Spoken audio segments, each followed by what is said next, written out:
ಕರ್ನಾಟಕ ರಾಜ್ಯದ ಹವಾಮಾನ ಮುನ್ಸೂಚನೆ.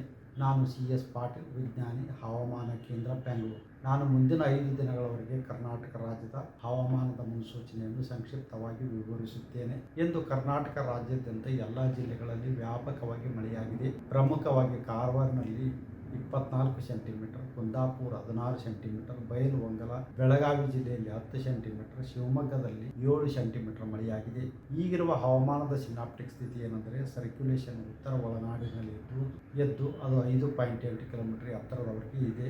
ಇದರ ಪ್ರಭಾವದಿಂದ ಕರಾವಳಿ ಜಿಲ್ಲೆಗಳಲ್ಲಿ ಜೂನ್ 13ರಿಂದ ಜೂನ್ 17ರವರೆಗೆ ವ್ಯಾಪಕವಾಗಿ ಮಳೆಯಾಗುವ ಹೆಚ್ಚಿನ ಸಾಧ್ಯತೆ ಇದೆ.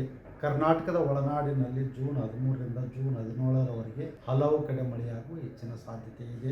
ಉತ್ತರ ಕನ್ನಡ, ಉಡುಪಿ, ದಕ್ಷಿಣ ಕನ್ನಡ, ಶಿವಮೊಗ್ಗ, ಚಿಕ್ಕಮಗಳೂರು ಹಾಗೂ ಕೊಡಗು ಜಿಲ್ಲೆಗಳ ಕೆಲವು ಕಡೆ ಭಾರೀ ಹಾಗೂ ಅತಿ ಭಾರೀ, ಕೆಲವೊಮ್ಮೆ ಅತ್ಯಂತ ಭಾರೀ ಮಳೆಯಾಗುವ ಸಾಧ್ಯತೆ ಇತ್ತು. ಜೂನ್ 13 ಹಾಗೂ 14ರಂದು ಈ ಜಿಲ್ಲೆಗಳಿಗೆ ರೆಡ್ ಅಲರ್ಟ್ ಅನ್ನು ಘೋಷಿಸಲಾಗಿದೆ.